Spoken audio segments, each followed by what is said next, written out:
माहिती आहे की आपल्याला काय होतं, आपले ट्रू अँड फेअर आपले रिपोर्ट भेटतात, बरोबर आहे. आणि ऑडिट प्लॅनिंग कशी झाली पाहिजे की आपल्याला काही असं वाटतं की काही चुका आपल्यापासून घडत आहेत, काही एरर्स आहेत, काही फ्रॉड्स होतात कंपनीमध्ये, हे जर लक्षात आले तर आपल्याला काय करायचं, कशा पद्धतीने आपलं ऑडिट झालं पाहिजे, कोणत्या डिपार्टमेंटमध्ये सगळ्यात पहिले ऑडिटची गरज आहे हे आपण ऑडिट प्लॅनिंगनुसार लक्षात घेऊ, बरोबर आहे. मग त्याच्यामध्ये काही ऑब्जेक्टिव्ह आपण बघणार आहोत आज. ऑब्जेक्टिव्ह ऑफ ऑडिट प्लॅनिंगचे ते पहिला पॉईंट आहे त्याच्यामध्ये रिड्यूस ऑडिट रिस्क. आता ह्याच्यामध्ये काय होऊ शकतं, ह्याच्यामध्ये सांगितलंय तुम्हाला पहिल्या पॉईंटमध्ये की रिड्यूस ऑडिट रिस्क. आता ह्याच्यामध्ये काय सांगितलंय बघा, की जेव्हा तुम्ही तुमचे ऑडिट कराल, बरोबर आहे, प्रायमरी ऑब्जेक्टिव्ह काय असणार तुमचा, की प्लॅनिंग कराल की तुम्हाला अशा अशा ठिकाणी ऑडिट करायचे. मग ते काय सांगितलं त्याच्यामध्ये की तुमचे जे रिस्क ही कशी रिड्यूस कशी होऊ शकतात.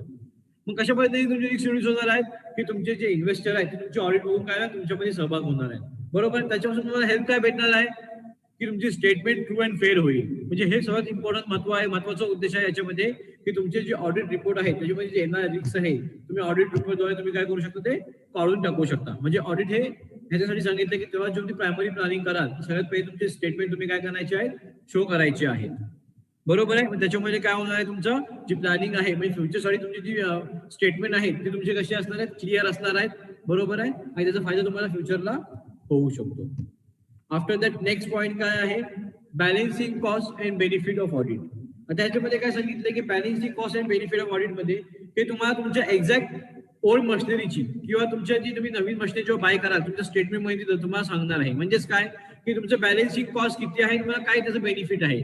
एक्झाम्पल देतो तुम्हाला याच्यामध्ये मी, की समजा तुम्ही काही मशिनरी 5 वर्षा अगोदर तुम्ही परचेस केली आहे, ओके, आणि तुम्हाला त्याच्यामध्ये काय काढायचं आहे, तुमचा डिप्रिशिएट अमाऊंट काढायचे आहे. मग 5 वर्षांचा पण अमाऊंट सेम असणार आहे का, नाही. मग काय की 10% तुमचं डिप्रिशिएट अमाऊंट आहे.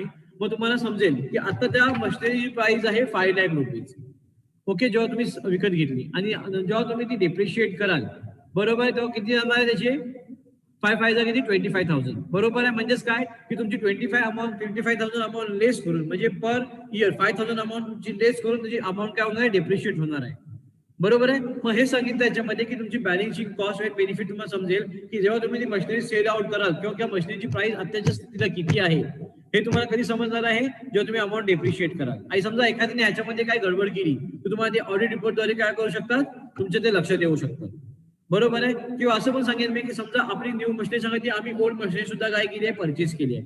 मग न्यू मशिनरी परचेस केली आहे जर आम्ही, मग समजा असं सांगितलं की न्यू मशिनरी परचेस केली मी लास्ट मंथला, आणि जेव्हा मला दाखवायचं आहे माझं पूर्ण फायनान्शियल डिप्रिशिएशन, तर मी ह्याचं पण पूर्ण इयरचं कॅल्क्युलेट करीन का, नाही. मग काही जे व्यक्ती आहेत ते ह्या वर्षाचं पण काय करून कॅल्क्युलेट करून दाखवतात.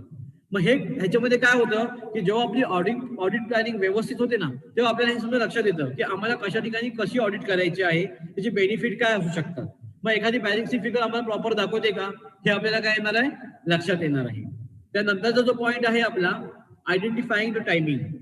आता ह्याच्यामध्ये काय सांगितलंय की आपल्याला बघायचं याच्यामध्ये आयडेंटिफाय टायमिंग मध्ये की आपल्याला कोणत्या ठिकाणी आणि कोणत्या टायमिंग मध्ये ऑडिटची गरज आहे. बघा आपण बघितले की फक्त अॅन्युअल ऑडिट होतं का, नाही. ऑडिट हे मोस्टली कंटिन्युअस ऑडिट सुद्धा होऊ शकतो. मग कंटिन्युअस ऑडिटची रिझन काय आहे, की आपल्याला लक्षात येते की काहीतरी आपल्या कंपनीमध्ये एरर्स होत चाललेले आहेत, आपले जो प्रॉफिट आहे तो कमी कमी होत चाललेला आहे. मग अशा ठिकाणी आपल्याला बघायचं की आपल्याला ऑडिट प्लॅनिंग करण्याच्या अगोदर का गरज आहे आपल्याला सतत ऑडिट करायची, म्हणजे कंटिन्युअस ऑडिट करायची गरज का आहे, हे आपल्याला ह्याच्यात बघायचंय. मग तेव्हा तुमच्या लक्षात येईल की तुम्हाला टायमिंग कोणत्या टायमिंगनुसार तुम्हाला काय करायचे, ऑडिट करायचे. मग तुम्ही काय कराल त्यावेळी, जेव्हा तुमचं अॅन्युअल ऑडिट किंवा इंट्रीम ऑडिट होत होतं तेव्हा तुम्ही तिथं काय करणार, कंटिन्युअस ऑडिट अप्लाय करणार. मग त्यानुसार तुम्ही काय करणार, प्लॅनिंग करणार. मग तुम्हाला हेच सांगितलं याच्यामध्ये की तुमचं आयडेंटिफाईड टायमिंग, तुमचा जो टायमिंग आहे तुम्ही आयडेंटिफाय केला पाहिजे की कधी तुम्हाला त्या ह्याच्यामध्ये तुम्हाला ऑडिट करता येईल. ओके, सो आफ्टर दॅट काय सांगितलंय बघा नेक्स्ट पॉईंट मध्ये, आयडेंटिफाय द चेंजेस. आता याच्यामध्ये काय सांगितलंय की आयडेंटिफाय चेंजेस. बघा आपण सांगतो की तुम्हाला जर तुम्ही सुरुवात केली टायमिंगनुसार ऑडिट करायला, मग काही चेंजेस कसे येतात, मग काही एरर्स असतील, बरोबर आहे. मग तुम्हाला लक्षात येतील की आम्ही आता ही कंटिन्युअस ऑडिट करतोय, याचा फायदा आम्हाला काय झाला, आता चेंजेस करण्यामध्ये झाला, बरोबर. आम्ही चेंज करणार ना, काही मला असं वाटलं की कंटिन्युअस ऑडिट मध्ये मला लक्षात येते की माझे एरर्स मिस्टेक्स होतात, म्हणजेच काय कंटिन्युअसली माझे रॉंग एंट्री होत आहेत. मग मी काय करणार, ते माझे जे चेंजेस मला काय होणार, आयडेंटिफाय होणार. मग हाच इम्पॉर्टन्ट सांगितलेला आहे की जेव्हा तुम्ही योग्य वेळी तुम्ही डिसिजन घ्याल, योग्य टाइमनुसार तुम्ही डिसिजन घेणार आहात, तेव्हा तुमचे जे हे जे चुका आहेत, तुमचे जे मिस्टेक्स आहेत ते तुम्हाला काय होणार आहेत, आयडेंटिफाय होणार आहेत. आणि त्याच्यानंतर तुम्ही काय करणार, त्याच्यामध्ये चेंजेस घडून आणणार आहात, बरोबर आहे. त्यानंतरचा पॉईंट काय आहे, इफेक्टिव्ह युटिलायझेशन ऑफ रिसोर्सेस. आता याच्यात तुम्हाला काय सांगितलंय की तुमचे जे रिसोर्सेस आहेत तुम्ही काय करायचे ते व्यवस्थित युटिलाइज करायचे. मग ते कसे करणार युटिलाइज? तुमचा काही स्टॉक आहे मग तो व्यवस्थित चेक करा की तुमचा स्टॉक मटेरियल व्यवस्थित आहे का, किती तुमचा सेल आउट झाला आहे, किती तुमच्याकडे पेंडिंग आहे, किंवा तुमचे काही जे ओल्ड स्टॉक आहेत ऍज अ स्क्रॅप, मग त्या स्क्रॅपची व्हॅल्यू प्रॉपर येते का. समजा एखाद्याने तो सेल आउट केला आणि स्क्रॅप चांगले स्टॉक पण स्क्रॅप मध्ये दाखवले, मग तुम्हाला तिथे लक्ष देऊ शकतो की हे कसे झाले की चांगले जे आमचा स्टॉक होता तो पण काय त्यांनी केलाय की स्क्रॅप मध्ये दाखवलाय. मग तुम्हाला काय करायचंय की ते लक्षात घेऊन तुम्हाला काय करायचे प्रॉब्लेम आयडेंटिफाय करायचे. आणि त्याच्यातच महत्वाचा मुद्दा असा की तुमचे जे चांगले आहेत पण ते काही लोक जे असे असतात की त्याला फ्रॉड करायचे, म्हणजे फ्रॉड करणं आहेच, मग ते काय करतील मग ते स्क्रॅप दाखवणार. मग तुम्हाला असे इफेक्टिव्ह युटिलायझेशन रिसोर्सेस बघायचे की कोणते आहेत. मग ऑडिटरचं काम काय असणार आहे की ते स्टॉक चेक करून, म्हणजे जो ऑडिटर चेक करणार त्याला डिपार्टमेंट वाईज, मग तो ऑडिटर चेक काय करणार की ते आम्हाला युटिलाइज करता येत आहेत का, ते जे रिसोर्सेस आहेत ते आम्हाला व्यवस्थित पद्धतीने युटिलाइज आम्ही करू शकतो का, मग हे तो त्याच्यामध्ये बघणार आहे. बरोबर आहे. म्हणजे जो ओल्ड स्टॉक असेल तो काय करणार व्यवस्थित चेक करणार आणि ते किती आम्हाला युटिलाइज करून घेऊ शकतो हे त्याच्यामध्ये तो बघणार आहे. त्यानंतर आता हा पॉईंट बघा जरा एकदा, इफेक्टिव्ह युटिलायझेशन ऑफ रिसोर्सेस. बघा काही कंपनीचं जे आपले मटेरियल असतं ते काही एक वेळेनंतर ऍज आपण स्क्रॅप म्हणून सुद्धा काढतो. बरोबर आहे. स्क्रॅप म्हणून काढतो म्हणजेच काय, ऍज अ भंगार. ओके. मग त्याला काय करू शकतो, काही लोक असं असतात की त्याचे जे पैसे आहेत ना ते आपल्या स्टेटमेंटमध्ये दाखवतच नाही की ते कुठून पैसे आले. ते काय त्याच्यामध्ये सुद्धा काय करू शकतात, लॉस, काही गफला करू शकतात, काही फ्रॉड करू शकतात. मग अशा पद्धतीने त्याचे आपल्याला कशी व्यवस्थित इफेक्टिव्ह युटिलाइज करता येतील ते पैसे, किंवा कसे आपल्याला ते मेंटेन करता येतील, किंवा आपला एखादा स्टॉक जर चांगला असेल आणि तो जर स्क्रॅप दाखवला आणि तो विकला चांगला स्टॉक, आणि त्याच्यामध्ये काय झालं आपलं कंपनीचं काय होणार आहे, लॉस होणार आहे. मग हे लॉस न जाता तुम्हाला ते काय करायचे, ते जे रिसोर्सेस आहेत तुम्हाला व्यवस्थित युटिलाइज करायचे. बघा ते कुठेतरी आपल्याला वापरता येत आहेत का, आणि त्यानुसार काय करायचं आपलं काम परफेक्ट करायचं. जर तुम्ही असं केलं नाही तर ह्याच्यातून पण आपल्याला कंपनीमध्ये काय होतात, फ्रॉड करता येतात. मग हे फ्रॉड आपल्याला काय करायचे, कमी करायचे. हे जे पॉईंट मध्ये तुम्हाला सांगितलंय. ठीक आहे.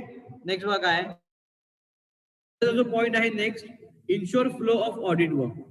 आता ह्याच्यामध्ये काय सांगितलंय बघा की जेव्हा तुमच्या कंपनीचा ऑडिटर हा जर सेम असेल, ओके, म्हणजे भरपूर वर्षाचा एकच व्यक्ती ऑडिट करत असेल, तर त्याच्या लगेच लक्षात येऊ शकतं की कोणत्या ठिकाणी मिस्टेक्स होत आहेत. म्हणजे काय त्याचा जो फ्लो आहे तो काय असणार आहे, इन्शुअर मेंटेन असणार आहे. त्याला माहिती आहे की त्यांनी डायरेक्टली जरी तुमची लास्ट इयरची स्टेटमेंट बघितली आणि आताची स्टेटमेंट जर कम्पेअर केली तर त्याच्या लगेच लक्षात येणार आहे की कोणत्या ठिकाणी काहीतरी कमी आहे किंवा कोणत्या ठिकाणी काहीतरी एरर्स किंवा फ्रॉड झाले. हे कशावरून साध्य होतं, त्यांनी पॉईंट असं सांगितलंय की planning help to auditor prepare a road map for the audit work of perform. बरोबर आहे की त्याच्या लक्षात असणार आहे की रोड मॅप काय आहे, की कोणत्या ठिकाणी त्याला काय केलं पाहिजे. मग त्याला हे गरज नाही की कोणतीच प्रत्येक ठिकाणी जाऊन त्याला ऑडिट रिपोर्ट किंवा इंटरनल ऑडिटचे रिपोर्ट बघायचे आहेत, किंवा त्याला काय करायचंय डायरेक्टली जाऊन पुन्हा ऑडिट करायचंय. तो एक्झॅक्ट सांगू शकतो की तुमचा लास्ट इयर ह्या इयर मध्ये सेल 50% खूप चांगला होता आणि तो शेअर 10% किंवा 20% लेस झालाय. म्हणजे हे कशामध्ये घडलंय, काही एरर्स एंट्री झालीत का, हा तो लगेचच सांगू शकतो. कारण का, तो भरपूर तुमच्या कंपनीचं काय करतोय, ऑडिट करतोय. मग हे चेंजेस झाले त्याच्या लगेचच काय होऊ शकतात, लक्षात येऊ शकतात. त्यानंतरचा जो पॉईंट बघणार आहोत आपण, हा पॉईंट समजला का, initial flow of audit work. Yes Vishal, Surabhi. Sir जरा एक्सप्लेन करा परत, नीट ऐकायला नाही आलं.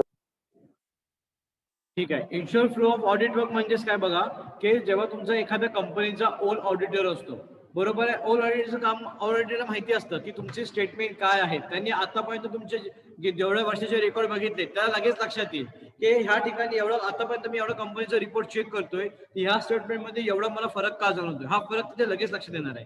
कारण का, तो सतत ऑडिट करणार आहे तुमचं प्रत्येक वर्ष.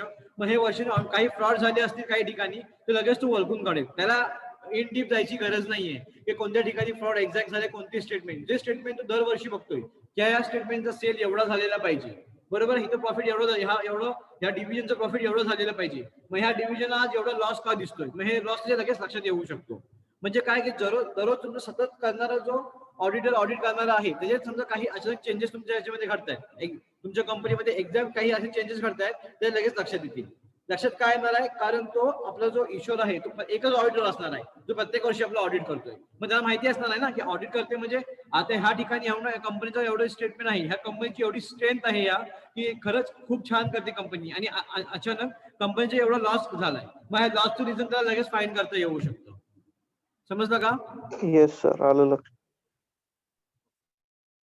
म्हणजे सांगितले proper allocation of audit related during amount the audit staff.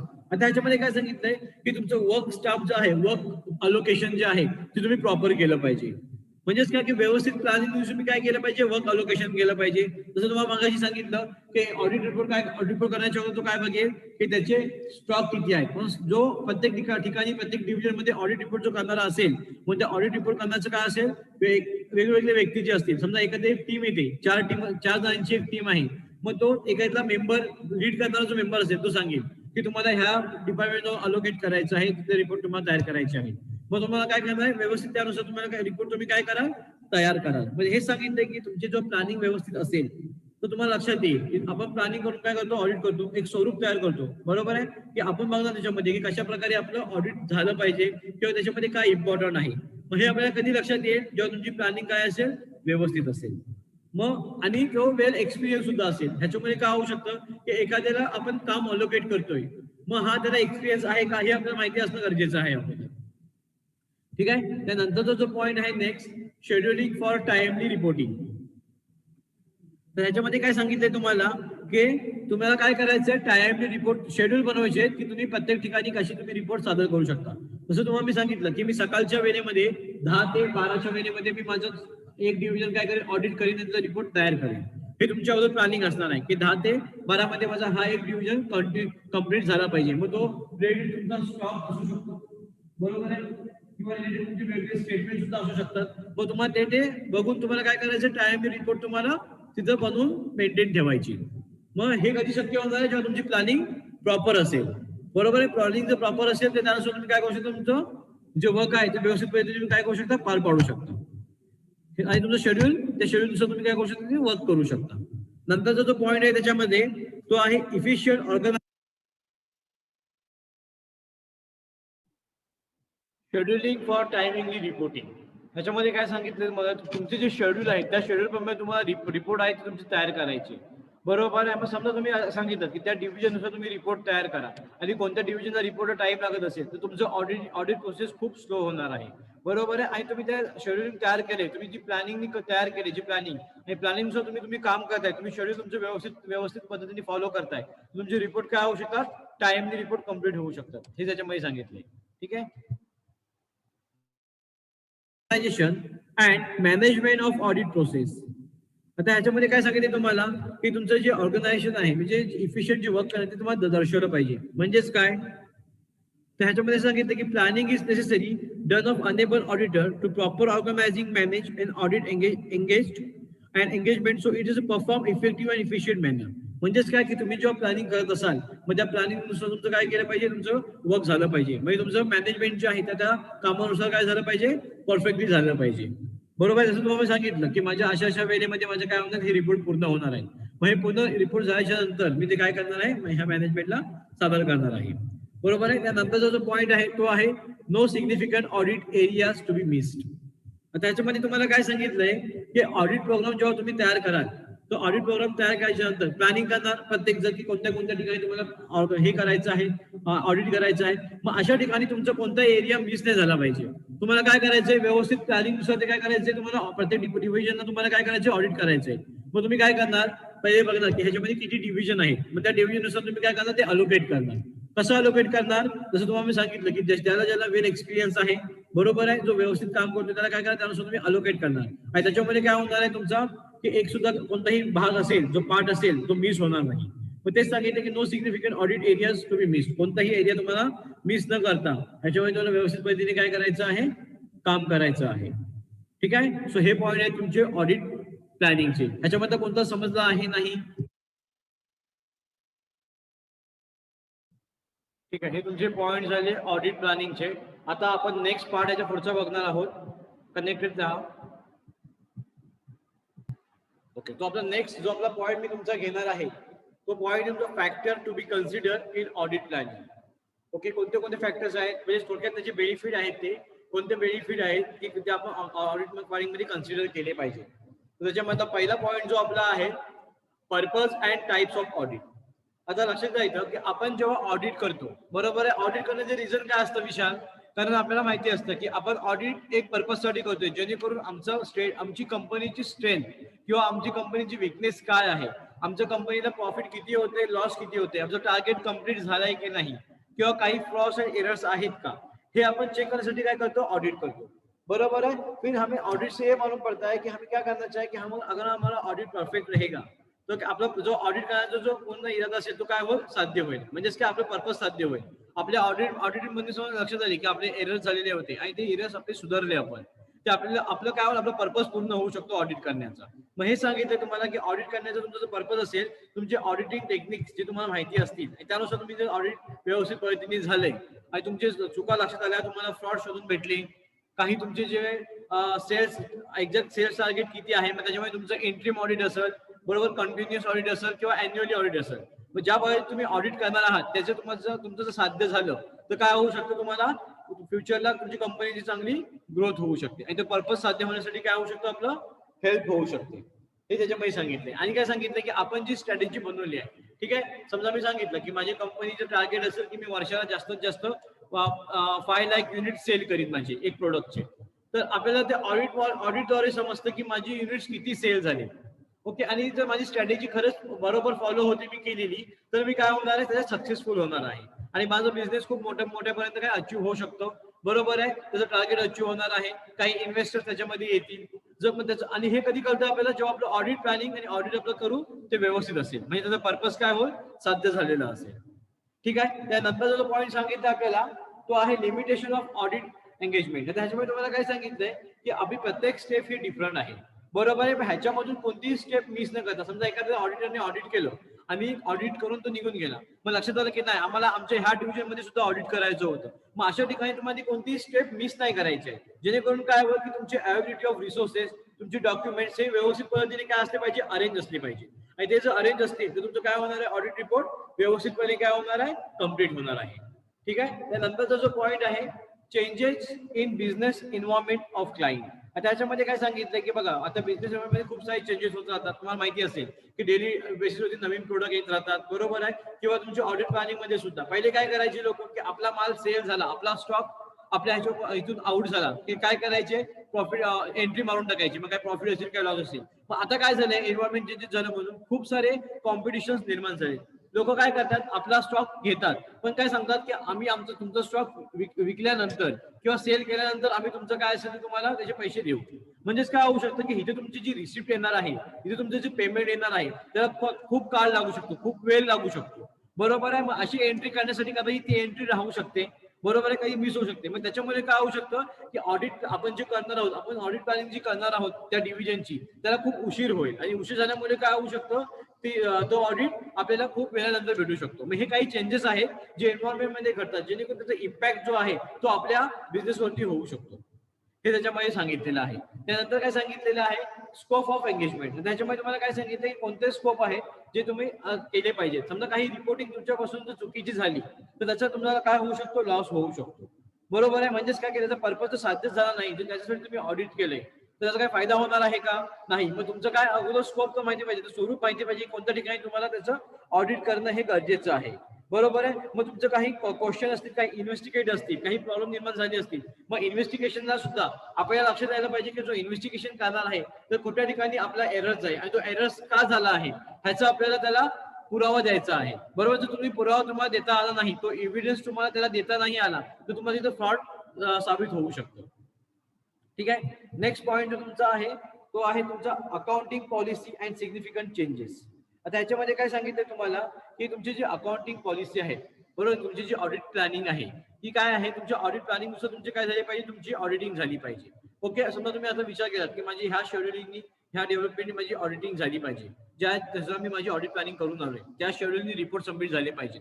आणि तुमची ऑडिट प्लॅनिंग नुसार तुमचं ऑडिट होत नसेल तर तुम्हाला काही जे चेंजेस होणार आहेत पॉलिसीमध्ये किंवा त्या ऑडिट प्रोग्राम मध्ये ते तुम्हाला एक्सेप्ट केले पाहिजेत. असं नाही की मी ऑडिट प्लॅनिंग त्यांनी व्हायला पाहिजे, खूप उशीर झाला तरी चालेल, नाही. काही दिवसात तुम्हाला ते ऑडिट रिपोर्ट सबमिट करायचे असतात. मग ऑडिट रिपोर्ट सबमिट करण्यासाठी आपल्याला ज्या आपल्या ऑडिट प्लॅनिंगनुसार आपल्याला ऑडिट करण्यासाठी काय अडचणी येत असतील तर तुम्हाला ते नवीन येणारे चेंजेस जे आहेत ते तुम्हाला काय केले पाहिजे, एक्सेप्ट केले पाहिजे. जर तुम्ही ते चेंजेस एक्सेप्ट केले नाहीत तर तुम्हाला त्याचा इफेक्ट तुमच्या ऑडिट प्लॅनिंग वरती होऊ शकतो.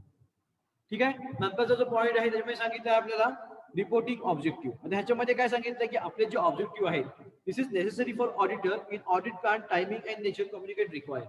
तुमचे जे ऑडिट प्लॅनिंग आहे ते तुमचे अगोदरच ऑब्जेक्टिव्ह तुमचे काय झाले पाहिजे, टार्गेटेड कम्प्लीट झाले पाहिजे, म्हणजे सेट करून तुम्ही आला पाहिजे की तुम्हाला काय करायचं आहे, कोणत्या ठिकाणी तुमचं शेड्यूल कम्प्लीट करून तुम्हाला ऑडिट रिपोर्ट तयार करायचा आहे. हे तुमचं ऑब्जेक्टिव्ह आहे की आम्हाला ह्या एवढ्या दिवसात हे रिपोर्ट कम्प्लीट करायचे. मग हे ऑब्जेक्टिव्ह तुमचे काय झाले पाहिजे, कम्प्लीट झाले पाहिजे, जेणेकरून काय होऊ शकतं तुमच्या ऑडिट प्लॅनिंग साठी किंवा ऑडिट प्रोग्रामसाठी तुम्हाला हेल्प भेटू शकते. म्हणजे तुमचे ऑब्जेक्टिव्ह काय असले पाहिजे, फिक्सच असले पाहिजे. त्याच्यामुळे तुम्हाला काही तुम्ही चेंजेस केलेत ते तुमचे ऑडिट प्लॅनिंग कधी कुठेतरी बिघडू शकते. त्यानंतर जो नेक्स्ट पॉईंट आहे तो सांगितलाय आपल्याला ऑडिटर प्रोफेशनल जजमेंट. आता त्याच्यामध्ये तुम्हाला काय सांगितलंय, in deciding overall audit plan, auditors should be considered factor. Audit professional judgment are significant and taking the team efforts, take the team members in include that. म्हणजेच काय की ऑडिट प्लॅनिंग हे फक्त एकाचं काम आहे का? आता मी बोललो की माझ्या पूर्ण ऑर्गनायझेशनचे मला ऑडिट करायचं आहे. आता मला सगळे स्वतःचे रिसिप्ट मारायचे, सगळे स्वतःचे ट्रान्झॅक्शन मला कम्प्लीट करायचे आहे आणि नंतर मग ऑडिटरला जायचं नाही. ऑडिट हे टीम एफर्ट सांगायची होतं. तुमचं जर टीम एफर्ट असेल तर काय होऊ शकतं, तुम्ही ऑडिट प्रोग्रामला काय करू शकता, तुम्ही सहभाग होऊ शकता आणि तुम्ही ऑडिटरला ऑडिट रिपोर्ट कम्प्लीट करून देऊ शकता, जेणेकरून त्याला काही रिपोर्ट लागतील. जसं सांगितलं होतं की ऑडिट काय करतो, कम्युनिकेट करतो प्रत्येक एम्प्लॉईकडे की तू ह्या मशीनवरती काम करतोयस, मग ह्या मशीन तुझी किती हे डिस्काउंट किती तुम्हाला काय देते, प्रोडक्ट्स किती देते, बरोबर आहे, किती प्रोडक्ट्स तुम्हाला ह्याच्यापासून तुम्हाला भेटतात हे तुमच्या लक्षात येतं. म्हणजे काय की प्रत्येक ह्याच्याकडून ऑडिटर काय करत असतो, कम्युनिकेट करत असतो. म्हणजेच काय आहे की ऑडिट करणं हे एक टीम एफर्ट आहे. जर तुम्ही टीम नुसार काम केलं तर तुमचं ऑडिट काय होऊ शकतं, योग्य वेळेत काय होऊ शकतं, पूर्ण होऊ शकतं. नंतर आहे नॉलेज ऑफ बिझनेस. आता हे काय याच्यामध्ये सांगितलेलं आहे की तुम्ही एखादी ऑर्गनायझेशन चालवताय किंवा एखादा बिझनेस तुम्ही रन करताय, तुम्हाला त्याच्याबद्दल नॉलेज असणं हे खूप इम्पॉर्टंट आहे. त्या प्रोडक्ट बद्दल तुम्हाला नॉलेज असणं खूप इम्पॉर्टंट आहे. तुम्हाला जर प्रोडक्टचं नॉलेज नसेल ते काय होऊ शकतं, तुम्ही त्या कदाचित ते तुमचे जे प्रोडक्ट आहेत ते लॉस मध्ये जाऊ शकतात. म्हणजेच काय की तुमची जिथं तुम्हाला फायदा झाला पाहिजे, तिथं तुम्हाला त्याचा ऍडव्हान्टेज भेटला पाहिजे, ते तुम्हाला त्याचा फायदा होऊ शकत नाही. कारण का तुम्हाला माहितीच नाही की तुम्हाला या प्रोडक्ट बद्दल किती काम कम्प्लीट करायचं आहे, की किती सेल आउट करायचं आहे. मग तुम्हाला ते सेल्स एरिया सुद्धा माहिती असले पाहिजे. म्हणजे जोपर्यंत तुम्हाला त्या बिझनेसची आयडिया नाही तोपर्यंत तुम्ही कोणत्याही प्रकारे बिझनेस तुम्ही स्टार्टअप करू शकत नाही. मग हे त्याच्यामध्ये सांगितलं की वेल एक्सपिरियन्स तुम्ही जर असाल त्याबद्दल तुम्ही काय करू शकता, तो बिझनेस रन करू शकता. जसं तुम्हाला सांगितलं की ऑडिट जो करणारा आहे तो त्याच्याबद्दल जर एक्सपिरियन्स नसेल तर त्याला खूप सारी अडचणी येऊ शकतात, कारण त्याला ऑडिट करणं शक्य होऊ शकत नाही. मग तसंच आहे की एखादा जो माणूस बिझनेस रन करतोय, ते बिझनेस रन केल्याच्या नंतर जसं तुम्हाला मी वरच्या पॉईंट मध्ये सांगितलं की चेंजेस इन बिझनेस एन्व्हायरमेंट, जे हे चेंजेस घडून आले तर त्याला त्या चेंजेससाठी सेट होणं हे गरजेचं आहे.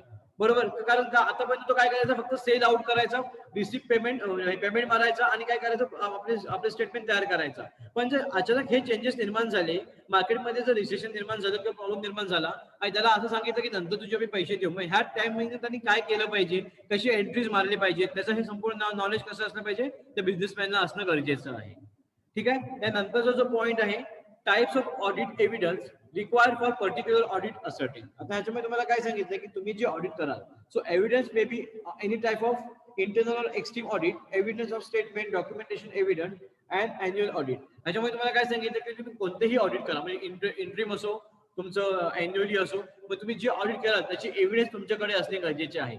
आपण बघित होतो या टायमामध्ये पण की काही जर फ्रॉड निर्माण झाले तर फ्रॉड कशामुळे झाले, त्या फ्रॉडचा एक्झॅक्ट प्रॉब्लेम काय आहे, कशापासून हे आपल्याला त्याचे एरर्स दिसत आहेत. मग हे आपल्याकडे ते डॉक्युमेंट सगळे असले पाहिजे, जेणेकरून तुम्ही तो पुरावा तुम्ही त्यातल्या ओनरला किंवा ज्याला तुम्हाला रिक्वायर केलं, रिक्रूट केले तिथं, त्याच्याकडे तुम्ही तो पुरावा दाखवा पाहिजे. नाही सांगितलं की कोणत्या बेसिसवर तुम्ही सांगता की आमच्या इथं फ्रॉड झाला, मग तो पुरावा तुमच्याकडे जर असेल तर तुम्ही काय करू शकता, तो ऑडिट रिपोर्ट व्यवस्थित तयार करू शकता. जर पुरावा नसेल तर तुमचा ऑडिट रिपोर्ट कदाचित कम्प्लीट पण होणार नाही आणि ते तुमचं जे ध्येय आहे किंवा तुमचे जे ऑब्जेक्टिव्ह आहे ते पण साध्य होणार नाही ऑडिट करण्याचं. मग तेच सांगितले तुमचं एव्हिडन्स हे रिक्वायर्ड आहे. तुम्ही पर्टिक्युलर ऍसेट तुम्ही काम करत असताना विदाउट एव्हिडन्स तुम्ही कोणताही तुम्ही लोकांना सांगू शकत नाही की तुमच्या ठिकाणी फ्रॉड झालाय. फ्रॉडचा प्रत्येक टायमाला ऑडिटरला रिपोर्ट द्यावाच लागतो. म्हणून सांगितलं की ऑडिटर हा प्रत्येक टायमाला सेम असेल तर ते कंपनीच्या खूप बेनिफिशियरी आहे, कंपनीला खूप इझी जातं. कारण का त्या ऑडिटरला माहिती असतं की ऑडिट प्लॅनिंग करण्याच्या नंतर आपल्याला जो ऑडिटर वर्षानुवर्ष आपल्या कंपनीचं ऑडिट करतोय त्याला माहितीच असणार आहे की आपली एक्झॅक्ट पोझिशन कंपनीची काय आहे, कोणत्या डिव्हिजन मध्ये किती सेल आहे, किती स्टॉक आहे आणि प्रत्येक वेळी कंपनीची किती ग्रोथ होते. मग ही त्याच्या जर लक्षात असेल तर इझिली फाइंड आउट करू शकतो की कोणत्या ठिकाणी लॉस झालाय, कोणत्या ठिकाणी आपल्याला प्रॉफिट झालंय. आणि जर लॉस झाला असेल तर इव्हिडन्स पण तो काय करू शकतो, लगेच साध्य करू शकतो. म्हणजे त्याच्यामध्ये तुम्हाला सांगितलेलं आहे. त्यानंतरचा जो पॉइंट आहे तो सांगितलेला आहे आपल्याला याच्यामध्ये कंट्रोल एन्व्हायरमेंट. कंट्रोल एन्व्हायरमेंट म्हणजे काय सांगितलं आपल्याला याच्यामध्ये की तुम्ही जेव्हा ह्याच्याने काम कराल, ऑब्जेक्टिव्ह मध्ये काम कराल किंवा प्रत्येक ऑडिट प्लॅनिंग नुसार काम कराल, ते तुमचं काम कसं असलं पाहिजे, परफेक्टली असलं पाहिजे, जेणेकरून तुमची इफेक्टिव्ह कंट्रोल जो असेल तो ऑडिट वरती तुम्ही काय करू शकता, व्यवस्थित मॅनेज करू शकता. जसं की बघा, एखाद्या बँकला कंट्रोल कोण करतं, ते बँक इंटरेस्ट. त्याच्या अवतीभोवती कोण फिरत असतं, बँक इंटरेस्ट. इंटरेस्ट वरती काय करतात, बँका काम करतात. बरोबर आहे. त्याचप्रमाणे आपण बोलू शकतो की आपण जेव्हा बिझनेस स्टार्ट करतो, बरोबर आहे, मग बिझनेसला इम्पॉर्टंट कंपोनंट्स कोण आहेत, तर आपले क्लायंट्स. बरोबर आहे. मग त्याच्यानुसार काय करू शकतो, आपला बिझनेस आपण वर्क करतो. मग हे कंट्रोल एन्व्हायरमेंट असणं खूप गरजेचं आहे. बरोबर आहे. जर इंटरेस्ट वरती बँक डिपेंड असेल तर बँकेत चालणार आहेत का, नाही. मग त्याचप्रमाणे आहे की कंट्रोल जे इंटरेस्ट वरती आहे ते काय करणार आहेत, ते बँकेचा जेवढा फायदा ते साध्य करू शकतात. मग हे सांगितलेलं आहे याच्यामध्ये की तुम्ही ऑडिट प्लॅनिंग करत असताना तुमचे हे काही बेनिफिट जे पॉईंट्स आहेत ते खूप आपल्यासाठी इम्पॉर्टंट आहेत. ठीक आहे. सो काही समजलं असेल तर मेसेज करा, उद्याच्या लेक्चरला आपण त्यातले पॉईंट्स घेऊ. ठीक आहे. नेक्स्ट लेक्चर तुमचं कोणतं असेल त्याला जॉईन केलं तरी चालेल. थँक्यू.